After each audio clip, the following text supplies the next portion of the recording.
নতুন বাংলাদেশের জনগণের প্রত্যাশা পূরণে একটি নতুন সামাজিক চুক্তি করতে হবে বলে মন্তব্য করেছেন বিশিষ্ট অর্থনীতিবিদ অধ্যাপক ডক্টর মাহবুবুল্লাহ। মহান বিজয় দিবস উপলক্ষে দৈনিক কালের কণ্ঠ আয়োজিত গোলটেবিল বৈঠকে তিনি একথা বলেন। একটা নতুন বয়ান সৃষ্টি করতে হবে, সেই বয়ান রাজনৈতিক, সেই বয়ান দার্শনিক, সেই বয়ান সাংস্কৃতিক, সেই বয়ান ইতিহাসের, সেই বয়ান অভিজ্ঞানের, সব ক্ষেত্রে। বিএনপির ভাইস চেয়ারম্যান আব্দুল আওয়াল মিন্টু বলেন, আমি চাই যে দেশে একটা সামাজিক শৃঙ্খলা থাকুক, আমি চাই দেশে আমাদের জানমালের নিরাপত্তা থাকুক, আমি চাই সামাজিক ও রাজনৈতিক গোষ্ঠীগুলোর মাঝে একটা ইতিবাচক সম্পর্ক, যেটা আমার যতদিন আমি বাংলাদেশে ফেরত এসেছি আজ পর্যন্ত এই জিনিসটা আমি দেখি নাই। অর্থাৎ যতদিন পর্যন্ত সামাজিক গোষ্ঠী বা রাজনৈতিক গোষ্ঠীগুলির মধ্যে একে অপরের সম্পর্ক ভালো নয়, একে অপরের সম্পর্ক ইতিবাচক না হয়, ততদিন আমরা যাই প্রত্যাশা করি এই প্রত্যাশা কিন্তু আমাদের পূরণ হবে না।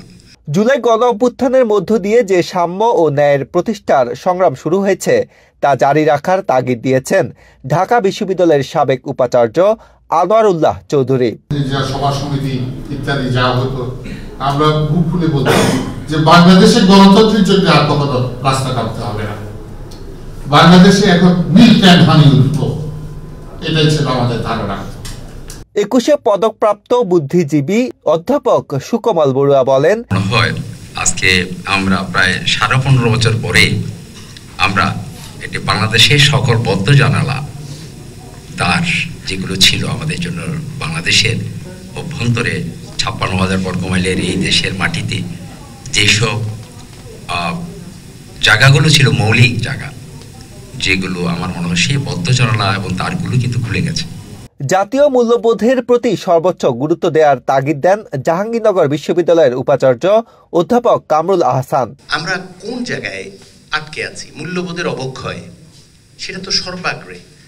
আমি বিশ্ববিদ্যালয় থেকে আজ আসলাম, একটি শিক্ষার্থী, গ্রাম থেকে আসা শিক্ষার্থী, পুরো পরিবারের স্বপ্ন, সে একটি সম্পর্কে জড়িয়ে জীবন নাশ করবার বিষয়টাকে অতি তুচ্ছ সামান্য বিষয় মনে করছে, এবং এর কারণ হচ্ছে তার প্রতিদিনকার যে আচরণ, সেখানে পরিবার থেকে যে শিক্ষা, সামাজিক যোগাযোগ মাধ্যম থেকে যে শিক্ষা, আর অর্থের বিনিময়ে যে শিক্ষক নিয়োগ হয়েছে সেই শিক্ষকদের যে শিক্ষা, সেটার প্রতিফলন দেখতে পাচ্ছি প্রতিনিয়ত।